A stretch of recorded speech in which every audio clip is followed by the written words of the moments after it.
कहानी एक ऐसी दुनिया के बारे में है जहाँ मरने के बाद भी लोग अपनी फैमिली के साथ कांटेक्ट में रह सकते हैं और उनसे बात कर सकते हैं ताकि वो अकेला फील ना करे। अब ऐसे कैसे होता है, आए जानते हैं। कहानी की शुरुआत बेली नाम की एक लड़की से होती है जो एयरपोर्ट पर बैठी अपनी फ्लाइट का इंतजार कर रही थी। उसके साथ बेंच पर बैठा एक आदमी उससे पूछता है, क्या तुम वहाँ अपनी फैमिली के पास जा रही हो? जिस पर बेली कहती है, मैं वहाँ काम के लिए जा रही हूँ, मेरी बेटी यहाँ मेरी मॉम के साथ रहती है। वो आदमी बेली से पूछता है, तुम वहाँ कितने वक्त के लिए जा रही हो? तो बेली बताती है, मैं वहाँ 3 माह के लिए जाऊंगी। तभी फ्लाइट की अनाउंसमेंट होती है तो बेली प्लेन में चली जाती है। एक लड़की जंग अपने अपार्टमेंट में सो रही थी। तभी उसे उसके स्पेस में गए हुए बॉयफ्रेंड टाई की कॉल आती है जो उसे उठने के लिए कहता है क्योंकि जंग को काम पर जाना था। टाई रोजाना जंग को इसी तरह सुबह कॉल करके उठाता था क्योंकि जंग एक एयर होस्टेस थी और अपने काम पर वक्त पर पहुँचने के लिए उसने टाई से कहा था कि उसे रोज जगा दिया करे। जंग जल्दी से तैयार होकर घर से जाने के लिए निकलती है, लेकिन जाने से पहले वो टाई से कहती है, कल मुझे थोड़ा जल्दी उठाना। आगे हम हेरी को देखते हैं जो एक लड़के के साथ रेस्टोरेंट में बैठी थी। तभी हेरी को उसकी मॉम की कॉल आती है तो हेरी मॉम को तंग करने के लिए कहती है, मैं किसी को डेट कर रही हूँ। उसकी मॉम उस लड़के के बारे में पूछती है तो हेरी के साथ आया लड़का कॉल पर सामने आकर उसकी मॉम को हेलो कहता है, जिस पर मॉम को लगता है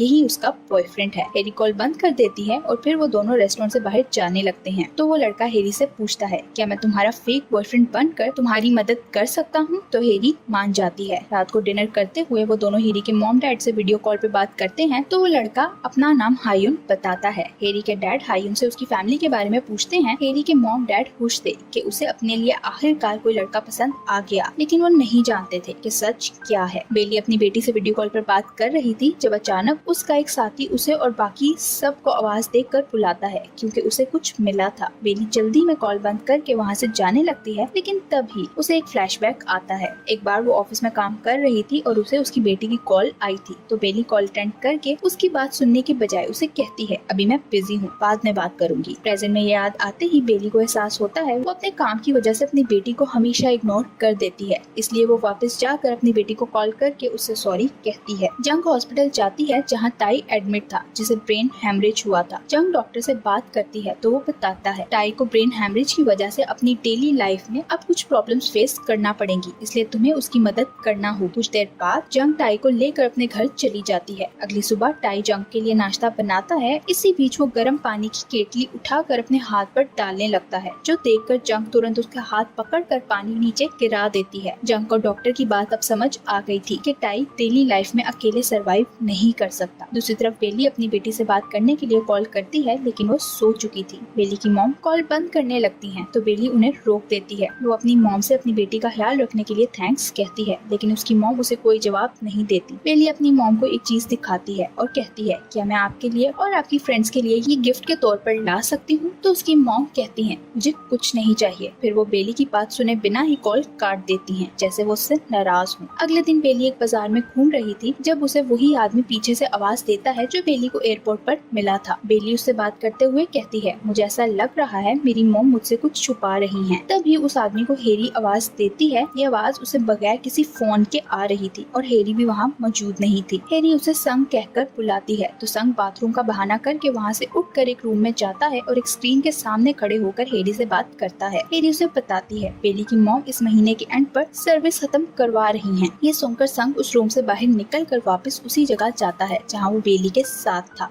अगले दिन जंग को एक आदमी की कॉल आती है जो उसे बताता है, टाई मेरे पास आया हुआ था और मुझसे जॉब मांग रहा था। वो जंग से कहता है टाई ठीक नहीं है तो जंग उसे कहती है वो बिल्कुल ठीक है। कॉल बंद करके जंग स्पेस वाले टाई को कॉल करके बुखार की टैबलेट्स का पूछती है और मेडिसिन खा के सो जाती है। जंग रात को सोकर उठती है तो उसे उसके घर में कुछ अनजान लोग पार्टी करते नजर आते हैं जिनके साथ टाई भी था। जंग को देखकर टाई उसे बताता है, मैं आज किसी के पास गया था, अब मुझे फिर से जॉब मिल जाएगी। जंग उसकी बात इग्नोर करके उससे पूछती है, ये सब लोग कौन हैं? तो टाई कहता है, तुम कल कह रही थी हमें घर में दोस्तों को बुलाकर पार्टी करनी चाहिए, इसलिए मैंने इन सब लोगों को बुला लिया। वो जंग से कहता है, आओ हमारे साथ एंजॉय करो। जिस पर जंग दुखी होकर उसे कहती है, तुम ऐसे नहीं थे। बेली अपनी बेटी से वीडियो कॉल पर बात करती है तो उसे कहती है, मैं तुम्हें भी अपने साथ ले जाऊंगी। इसी बीच बेली की मॉम उसकी बेटी को खाना खाने के लिए कहती है, लेकिन वो मना कर देती है। बेली की मॉम उसके हाथ से मोबाइल लेकर बेली से कहती है, इससे फिर बात करना। कॉल काट कर वो बेली की बेटी को फिर से खाना खाने का कहती हैं। तो बेली की बेटी कहती है, मुझे अपनी मॉम के पास जाना है। बेली की मॉम गुस्से में उससे कहती हैं, अगर तुम जिद करोगी तो मैं दोबारा कभी तुम्हारी मॉम से बात नहीं करवाऊंगी। बेली अपनी मॉम को कॉल करती है तो उसकी मॉम गुस्से में उससे कहती है, तुमने अपनी बेटी के साथ झूठ क्यों बोला कि तुम उसे अभी अपने साथ ले जाओगी। बेली कहती है, मैंने इसलिए कहा ताकि वो आपको तंग ना करे। बेली की मॉम उसे बताती है, मैं उसे लेकर वापस चाइना जा रही हूँ। तो बेली कहती है, अभी आप वापस नहीं जा सकती, मैं वापस आऊंगी तो इस बारे में बात करेंगे। लेकिन मॉम उसे कहती है, तुम कभी वापस नहीं आओगी। जंग टाई की वजह से बहुत परेशान थी, इसलिए वो उसकी डॉक्टर के पास जाती है और उसे बताती है। टाई रात को घर से चला जाता है और बाहर घूमता रहता है। वो डॉक्टर से कहती है, टाई बहुत ज्यादा बदल गया है। जिस पर डॉक्टर कहती है, टाई अभी कोमा से उठा है, इसलिए उसे ठीक होने में थोड़ा वक्त लगेगा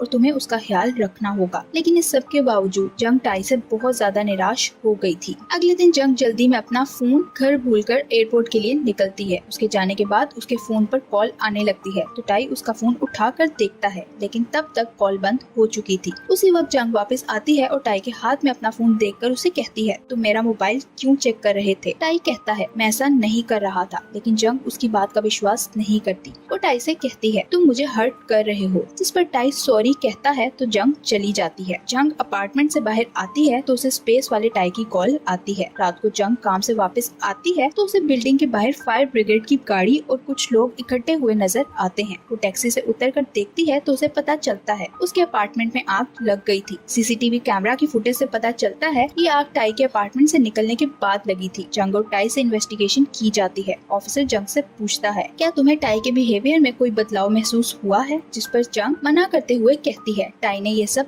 नहीं किया। फिर वो दोनों पुलिस स्टेशन से बाहर आते हैं और रोड पर घूमने लगते हैं क्योंकि जंग का अपार्टमेंट तो तबाह हो गया था। जंग उसे पूछती है, क्या तुम खाना बना रहे थे। तो टाई कहता है, मैंने आग नहीं लगाई। टाई जंग से कहता है, क्या हम कहीं घूमने चलें। तो जंग कहती है, मेरी कल बार्सिलोना की फ्लाइट है। बार्सिलोना जंग की फेवरेट जगह थी, इसलिए टाई उसे कहता है, फिर तो तुम बहुत खुश होगी। उसकी बात सुनकर जंग चिल्लाते हुए कहती है, मेरी जिंदगी में कोई खुशी नहीं रही। हेरी वंडरलैंड ट्रैवल एजेंसी की एजेंट थी। वो एक लड़के को कॉल करके उसकी ग्रैंडमा के मरने के बारे में बताते हुए कहती है, हम तुम्हारे वापस आने तक तुम्हारी और तुम्हारी ग्रैंडमा की सर्विस कैंसिल नहीं करेंगे। बेली की मॉम उसकी बेटी जिया को लेकर एयरपोर्ट पर जाती है क्योंकि वो उसे लेकर चाइना जा रही थी। मॉम एयरपोर्ट पर एक एयर होस्टेस को रोककर रास्ता पूछती हैं और अगले ही पल वो देखती हैं जिया उनके साथ नहीं थी। वो जिया को इधर उधर देखती हैं लेकिन उन्हें वो कहीं नजर नहीं आती। वो घबराकर एयरपोर्ट पर अनाउंसमेंट भी करवाती हैं लेकिन उन्हें जिया कहीं नहीं मिलती। तभी उन्हें बेली की कॉल आती है जो उनसे जिया के बारे में पूछती है। वो उसे बताती हैं जिया अचानक से गायब हो गई है। बेली उनसे पूछती है, क्या आपने पुलिस को बताया। तो वो उसे कोई जवाब नहीं देती। जिस पर बेली चिल्लाने लगती है। उसके चिल्लाने पर उन्हें गुस्सा आता है तो वो भी चिल्लाकर बेली से कहती हैं, मैं अब तुम्हारी मॉम नहीं हूँ। और तभी उनका मोबाइल बंद हो जाता है। उधर जंग एयरपोर्ट पर जाती है तो टाई भी उसके पीछे चला जाता है। वो जंग से कहता है, मैं तुम्हारे साथ फ्लाइट पर जाना चाहता हूँ। लेकिन जंग उसे मना कर देती है। जंग उसे कहती है, तुम अभी ठीक नहीं हो इसलिए तुम मेरे साथ नहीं जा सकते। जिस पर टाई कहता है, मैं बिल्कुल ठीक हूँ। जंग उसे कहती है, मैं वापस आकर तुमसे बात करूंगी। तो टाई को लगता है वो उसे अवॉइड कर रही है। इससे पहले कि जंग उसे कोई जवाब देती उसके मोबाइल पर किसी की कॉल आने लगती है। जंग कॉल नहीं उठाती और वहाँ से जाने लगती है। तो टाई उससे पूछता है, किसकी कॉल है। जिस पर जंग अपना मोबाइल उसे दे देती है। कॉल के नंबर पर टाई का नाम लिखा हुआ था। टाई कॉल अटेंड करता है तो उसे स्पेस वाला टाई नजर आता है जो टाई को सामने देखकर पूछता है, तुम कौन हो। टाई स्पेस वाले टाई को देखकर शॉक्ड हो जाता है। जंग कॉल काट कर उसे कहती है, मेरे साथ फ्लाइट पर चलो, मैं तुम्हें सब कुछ बता दूंगी। प्लेन में कुछ देर बैठने के बाद प्लेन के उड़ने से पहले टाई प्लेन से बाहर आ जाता है। वो जंग के साथ नहीं जाना चाहता था और जंग नहीं जानती थी कि उसके दिमाग में क्या चल रहा है। बेली को सपने में जिया नजर आती है जो उसे कहती है, मॉम मैंने आपको ढूंढ लिया। बेली उसे पकड़ने की कोशिश करती है लेकिन वो उसे कभी बीच पर नजर आती है और कभी एयरपोर्ट पर। बेली उसे नहीं पकड़ पाती और तभी बेली की आंख खुल जाती है। वो घबरा कर वहाँ से जाने के लिए अपनी कार में बैठती है। उसके साथी उसे रोकने की कोशिश करते हैं लेकिन वो किसी की बात सुने बिना वहाँ से कार लेकर निकल जाती है। वो सहरा में कार चलाते हुए एक ऐसी जगह पहुँच जाती है जहाँ उसे अपने सामने बहुत ज्यादा मिट्टी उड़ती हुई नजर आती है। बेली अपनी कार उस उड़ती मिट्टी के बीच चलाने लगती है जहाँ आगे जाकर हर तरफ अंधेरा था। बेली को कुछ नजर नहीं आ रहा था, फिर भी वो अपनी कार नहीं रोकती। उधर वंडरलैंड में हायून को बेली के बारे में पता चलता है तो वो हेरी को बताता है। बेली फिर से एक्टिवेट हो गई है। हायून कहता है, मैं बेली को डीएक्टिवेट करने की कोशिश कर रहा हूँ लेकिन वो नहीं हो रही। हायून की बात सुनकर हेरी संग को आवाज देती है। सीन शिफ्ट होता है और संग को दिखाया जाता है, जो उसी सहरा में कार चलाते हुए उस रास्ते पर जाता है जहाँ बेली गई थी।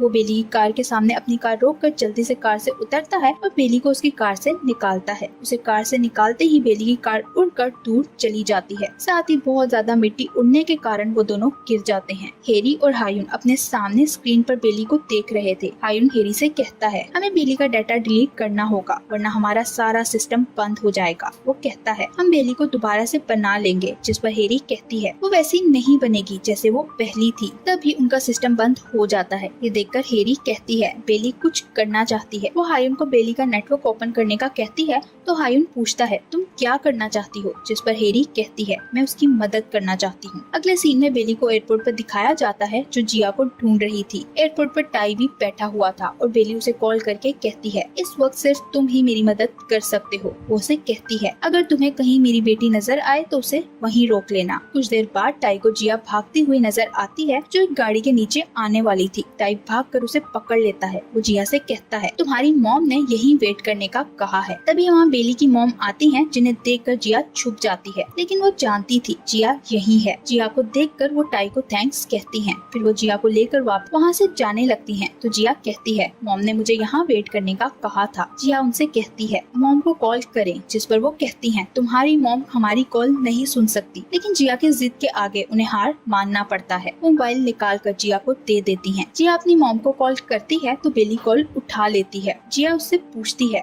मॉम आप कहाँ हैं? तो बेली बताती है, मैं एयरपोर्ट पर हूँ। जिया कहती है, मैं आपको देख नहीं पा रही। तो बेली उसे बताती है, मैं मर चुकी हूँ। ये सुनकर जिया बेली की मॉम को देखने लगती है, जो बेली की बात पर रोने लगती है। जिया बेली से कहती है, क्या अभी भी आप मुझे स्टोरी सुनाओगी? तो बेली हाँ कहती है। फिर बेली अपनी मॉम से बात करती है तो वो उसे कहती है, तुम्हारी बहुत याद आती है। बेली अपनी मॉम से कुछ बातें करके कॉल बंद कर देती है। इधर वंडरलैंड में हेरी और हायुन दिखाए जाते हैं। उनका सिस्टम रिस्टोर हो गया था। कुछ देर बाद हेरी को जंग की कॉल आती है। जंग हेरी से कहती है, मैं अपनी सर्विस डीएक्टिवेट करवाना चाहती हूँ। हेरी इसका कारण पूछती है तो जंग बताती है, टाई कोमा से बाहर आ गया है, इसलिए अब मुझे वंडरलैंड के डिजिटल वर्ल्ड से उस स्पेस वाले टाई के साथ कनेक्टेड रहने की जरूरत नहीं है। अब यहाँ सारी कहानी रिवेल होती है कि ये वंडरलैंड एक ऐसी दुनिया थी जहाँ लोग मरने के बाद भी अपने प्यारों के साथ इस डिजिटल वर्ल्ड के जरिए कनेक्ट रह सकते थे। जंग टाई को स्पेस वाले टाई और वंडरलैंड के बारे में बता देती है। टाई उसकी बातें सुनकर वहाँ से चला जाता है। जंग को उसके साथ बिताए वक्त याद आने लगते हैं। वो टाई के बगैर नहीं रह सकती थी, इसलिए भागकर उसके पीछे जाती है और उसे हक कर लेती है। आखिरी सीन में बेली और संग को दिखाया जाता है, जो एयरपोर्ट पर उसी बेंच पर बैठे हुए थे जहाँ वो पहले सीन में थे। जंग बेली से पूछता है, क्या तुम वापस जा रही हो? तो बेली कहती है, मैं अपनी फैमिली से मिलने के लिए आई थी, इसलिए वापस चली जाऊंगी। वो संग से कहती है, अब तुम्हारे साथ तो कांटेक्ट रहेगा क्योंकि तुम तो इस सब के बारे में जानते हो। और यही इस कहानी का एंड हो जाता है। Thank you for watching.